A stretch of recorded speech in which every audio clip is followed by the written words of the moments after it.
அரசு வந்து விவசாயிகளுக்கு எல்லாம் பண்ணுது அப்படின்னு நம்ம சொல்றோம். ஆனால் உண்மையிலேயே ஒரு விவசாயத்தில் புரட்சி ஒன்று பண்ண ஒரு தமிழினத்தினுடைய பொக்கிஷமாக கருதப்பட வேண்டிய இந்த வீடு எனக்கு என்ன சொல்றது அப்படின்னு எனக்கு தெரியல. இத்தனைக்கும் வந்து ஐயா நம்மாழ்வார் அவர்களுடைய சொந்த அண்ணன் கூட பிறந்த அண்ணன் இளங்கோவன் அப்படின்னு சொல்லிட்டு திருவையாறு தொகுதியுடைய 3வது சட்டமன்ற தொகுதியாக ஆரம்பித்த காலத்து 3வது, அதாவது முதல்ல வந்து காங்கிரஸ் அடுத்த ஒருத்தர் இருந்தார். 3வது முறையாக வந்து ஐயா நம்மாழ்வார் அவருடைய சொந்த அண்ணன் இளங்கோவன் திமுக குடும்பத்திலிருந்து பிறந்த ஒரு திமுக குடும்பம்னு சொல்றோம். ஏன் குடும்பம்னு சொல்றோம்னா அவங்க அண்ணன் அந்த கட்சியில் இருந்தார் அப்படிங்கிறதாக சொல்லுவோம். ஆனால் அவங்க குடும்பத்திலிருந்து உலக அளவில் புகழ்பெற்ற இன்னும் தமிழ்நாட்டினுடைய சொத்தாக வேப்ப மரத்துக்கு பேட்டன் ரைட்ஸ் வாங்க இன்னும் ஒரு கஜா புயல் ஒட்டி மேற்கொண்ட காலங்களில் கஜா புயல் இருக்கும் இல்லை. அதுக்கு முன்னாடி வந்து உப்பு நிலத்தை வந்து மாநிலம் சரி வேளாண் கடத்தில் வந்து தனியாக ஒரு வழித்தடத்தை உருவாக்கி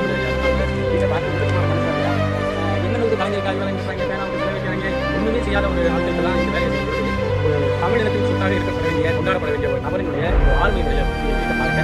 நாங்கள் இப்போ கல்லணை கட்சி மாவட்ட தேர்தல் வந்து இளங்காட்டில் ஐயா நம்மாழ்வார் பிறந்த இடத்தை வாங்கி அவருக்கு மணிமண்டபம் கட்டுவோம் அப்படின்னு எங்களுடைய துண்டறிக்கையில் கொடுத்துருக்கோம். இந்த துண்டறிக்கையில் வேளாண் பெருங்குடியோ நம்மாழ்வார் பிறந்த இளங்காட்டில் நம்மாழ்வாருக்கு என்று ஒரு மணிமண்டபம் கட்டுவோம் அப்படின்னு